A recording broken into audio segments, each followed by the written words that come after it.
Hey, what is up guys? It's your boy Speed here, and today we got gameplay update 7.33, and this seems to be mostly a patch of nerfs. Honestly, I think every single change was nerfs, but let's talk about it, break it down, and I'm going to basically explain what are the impacts of these changes. Are the heroes still good, and can you still pick them? Because a lot of the time with nerfs, people overreact. They say, oh, this hero has less int gain, it's not good, but what people are kind of thinking is more so just like, oh, it's worse, right? Therefore, I shouldn't pick it. But it's about how worse, right? If the hero was better than its competition, then it doesn't matter if it's worse, it still might be better, you know?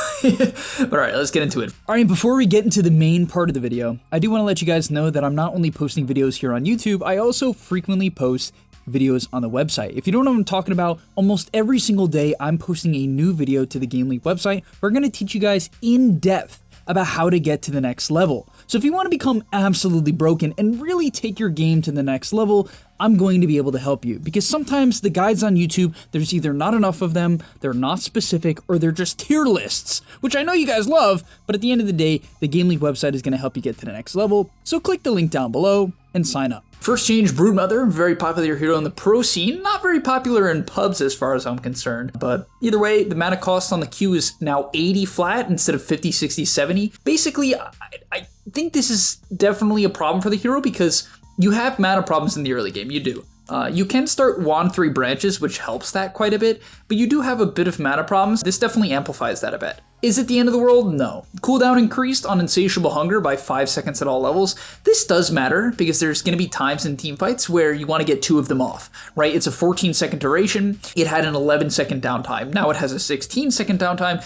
And in teamfights, you know, that extra 5 seconds means you're going to be waiting around, waiting to get essentially double damage, or let's say about 70% more damage in a lot of cases. So yes, this actually does hurt Brood quite a bit if you're going right-click Brood. If you're going Aura Brood, this change doesn't matter that much. It still hurts your mana in the early game, in the laning stage, but the bigger change here is the slow on Silken Bola. Instead of being 25% at level 1, it's now 10. Is that the end of the world? No, it's not the end of the world. You can still just use this ability to secure the range creep and play like that. However, it was massive that you could click your E on someone and chase them down, because how this ability works is it does 120 damage, 40% mischance for 6 seconds, and it's slowed. So it was insanely difficult to trade into it, as Brood also got bonus attack damage, and it was only 70 mana. So this ability was very, very abusable, and being only a 10% slow means if the enemy knows what they're doing and they don't trade into it when they use it on you, they can actually kite it. And so that is a big, big change in that regard. Do I think it kills Brood? No. Is this hero still very, very good? Yes, as the slow still scales to the same exact cooldown. So Aura Brood, almost the exact same. Right-click Brood, a little bit worse, but still pretty damn good. So I definitely would pick this hero if you like Brood. Doom, cooldown and Devour increased by 5 seconds. Just nerfing the hero. Nothing crazy, not a great pub hero. Well, it is if you know what you're doing. But for the average player, Doom, I think just requires a little bit too much efficiency, requires a little bit too much of an understanding for timings. I think its abilities are weird and hard to use, and Doom is a very long cooldown, you know, so you gotta have your team wait for it in certain cases. So I'm not a huge fan of Doom in pubs for the average player, and this is just a nerf, and he got nerfed again last patch, so I don't think I would recommend Doom very much, guys. If you're a Doom specialist, do I think this changes the end of the world? No, I don't. Do I think it hurts him? Yeah, but 5 seconds, how much a GPM is that probably gonna be? Maybe 15 GPM? Difference, maybe 20 GPM difference, you know what I mean? Is that gonna kill your hero? Typically no. Can it make the difference? Sure, but not gonna kill your hero. Ember, Sleight of Fist attack interval from 0.2 to 0.25, so this basically means during Sleight of Fist you hit slower, which essentially means that you'll come out of Sleight slower, meaning that it's a little bit harder to chase multiple targets if you're hitting them, and if you like Sleight a ton of units, it could tack on quite a bit of time, right? 0.05 times, let's say you hit a ton of Brood Spiders, 20 Brood Spiders, you're tacking on a full extra second there, which, you know, it's notable. It will not make a big difference most of the time, but sometimes it will matter. And then they nerfed the Flame Guard at all levels, only slightly at level 1 and 2. It's 15 less at 3 and 20 less at max. Not the end of the world, still would pick Ember if it's a good Ember game.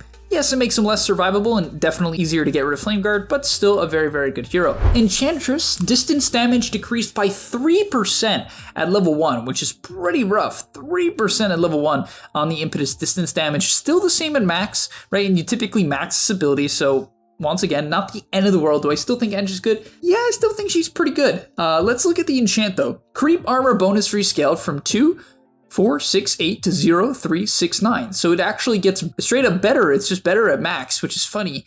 And then the creep attack damage went from a bonus of 10, 30, 50, 70 to 0, 25, 50, 75.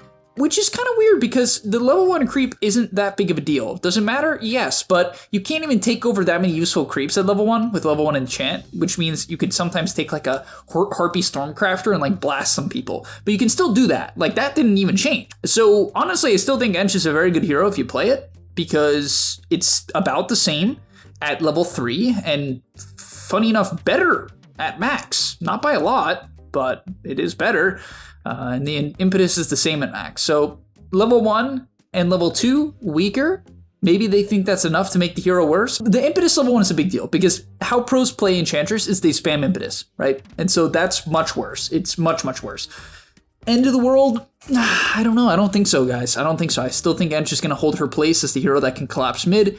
Still can be a lane bully at level 3 with the creep, and I think that's going to be about the same. Medusa, one of the best carries at a patch. This hero is pretty insane. Base intelligence decreased from 27 to 25. Intelligence gain decreased from 3.7 to 3.4. So the intelligence decrease is a big deal. It's going to make her much squishier, and intelligence on Medusa as the hero that lives with mana is also a big deal. Not going to kill the hero in the laning stage though. Definitely hurts her, will cause her to die sometimes, and that could be the difference in some lanes of swinging in the lane. So is going to make the hero lose in some lanes. Here's the big one though. At level 1, split shot does 20% less damage. So farming with level 1 split shot is absolutely not a thing. You should just straight up not use it. It will make you pretty close to farm slower. Unless you're hitting an entire creep wave, it will make you farm unironically slower. If you're farming 2 creeps, you will do 30% less damage than hitting 1 creep. Right? It's like that bad. So essentially how this hero should be played is you just don't use the split shot until you get it to level 2. And then at level 2, it's 15% worse. So it is still much, much worse. You got to get it to level 3 and then it doesn't feel as bad. It's only 10% worse. At max, it's 5% worse. So and here's another thing as well. They made the Mystic Snake worse. It went from 14, 16, 18, 20% mana gain when you cast the snake to 14, 15, 16, 17. So 3% worse at max, which is a big deal because let's say you hit 3 heroes with it, you're losing 9% of that extra mana, and that's going to make you die in some cases because late game snakes on the 3-4 heroes is how your hero feels unkillable. I don't want to say she's not good though. That it's crazy for me to say that, but she's still going to be a solid laner. Even with all of these nerfs, she's still a good laner. The level 1, level 2 snake are about the same. Level 1 snake is the same. And her int, I don't know. I think the hero's still good. I hate to say it, but I do believe that to be the case.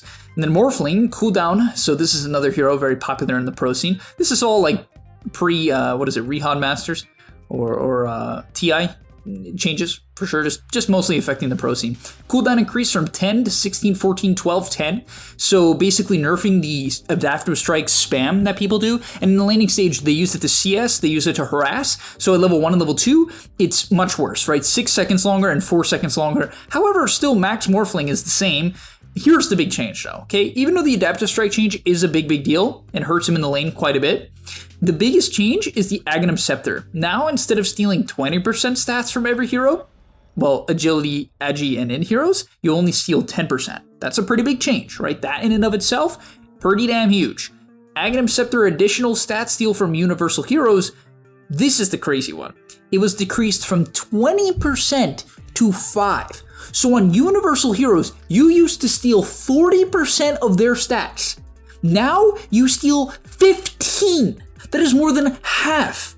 Brutal change against universal heroes. So against agility heroes, we'll still steal 70 attack speed and 10% of their stats. So I think against certain agility heroes, like the PL, like the Terrorblade, it's still going to make them feel a lot worse, right? Against universal heroes, it is not even remotely the same, right? Not even close. So Morphling against universal, not nearly as good. Against Agi, still solid. That's my take. Pugna, mana cost increased on Netherblast. This is very popular lane support, so making the mana cost on Netherblast quite a bit worse. Mana cost increased from 85 to 100, so it's the same at max, but at level 1, spamming this ability is harder, which I think is a good way to nerf it because it was just too abusable at level 1. It was too little mana, so a good change. Balances out Pugna. Do I think it makes Pugna bad? Not necessarily, but it does make him worse, as this was the main way to trade, spamming the Q and spamming it a lot. It's only only a 5-second cooldown, so that 15 mana is going to add up quick. And then mana restoration on full health. So basically what this is saying for Light Drain is, if they are full HP and you're trying to give them mana specifically, it went from 120, 210, 300 to 60, 105, 150. Pugna's ability to give mana is half of what it was. So Pugna plus Dusa and Pugna plus Storm, being the main two combos, are significantly worse. The main reason you're going to pick Pugna now is because he's still decent at trading in lane, Netherward is still a good spell, Decrepify is sometimes good, and here, I will say, 60 mana per second is still not bad. You still will be able to give Storm full mana, and I have to imagine that if you're giving only 60 mana per second, then it won't kill you, so you can still give full mana. It's way worse at healing than mid-team fight though, right? In the middle of a team fight, you're gonna be like for a long time, so it's kind of a problem. Storm Spirit getting nerfed pretty hard. That's kind of crazy. 3.3 seconds. Okay, not that hard. 0.3 seconds at level 1 on Electric Vortex. And to be fair, you wanted to leave this as a value point. So for a large portion of the early to mid game, you're going to have just a much weaker stun, 25% weaker on Electric Vortex. It still scales up to the same, so I don't think it's the end of the world for Hero, but I don't think Storm was that good. And now with Pugna being nerfed and Storm being nerfed, I think we'll see less of Storm Pugna for sure. I don't believe it's that bad of a combo still though, I will say. I actually think it's probably okay, but certainly worse. Techie's base armor decreased by 1, base damage decreased by 3, making him a weaker laner, and Sticky Bomb 1 second cooldown, so, you know, I don't think this kills the hero, but it certainly makes him worse. There's no way around that. Timbersaw losing 5 movement speed and 10 damage on chain at all levels. Also, the bonus HP regen from reactive armor is 0.1 less at all levels, so I don't think this kills the hero, but it is a solid nerf. Definitely still a good hero. And finally, Undying. Base HP regen decreased from 0.25 to negative 0.25, meaning you're losing 0.5 HP regen, which is 30 health per minute. Is that the end of the world? No, I don't think so, right? It's just not. Aghanim Shard now allows Tombstone to be unit targeted on cast. If cast on an allied hero, they will be automatically bunkered. Aghanim Shard no longer grants the grab ally ability to neither Undying nor the Tombstone. Allies still can right-click the Tombstone to get inside.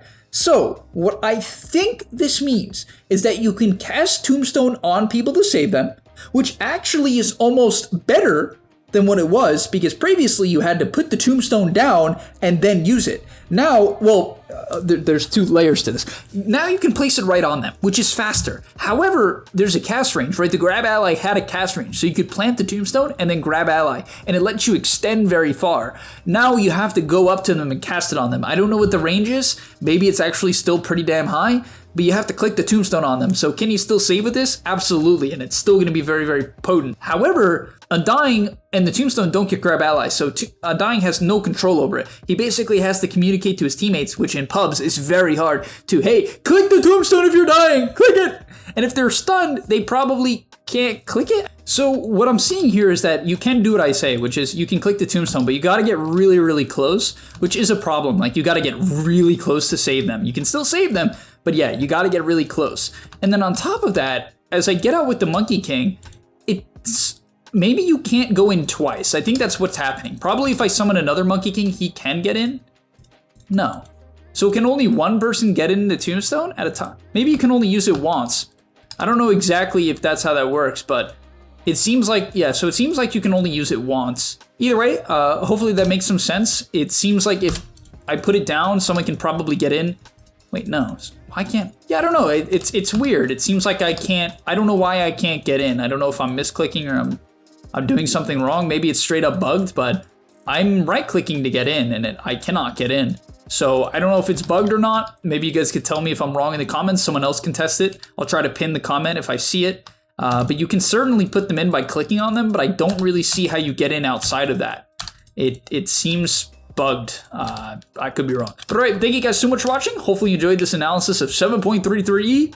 Nice little patch to help out, honestly, mostly the pro scene. I will admit this isn't too much of a pub patch. Will it impact pubs? Of course, right? I mean, you play these heroes, and these are some of the most popular heroes, right? Probably the biggest one being Medusa, because a lot of these heroes aren't that good in pubs. Like Morphling's win rate tends to be bad. Pugna's win rate is pretty good. Techie's win rate is good. So the Techies, the Undying is a pretty big change, right? The Undying, the Techies, the Medusa are probably the biggest ones. Outside of that, maybe Ember, but he didn't get nerfed that hard. So yeah, thank you guys so much for watching. I'll see you in the next one, and I'm out. Peace. And that's all, but remember, before you leave, come on, before you tune out, subscribe to the Game Leap website where we are going to help you get to the next rank. If you're stuck, click the link down below, and I'm out. Peace.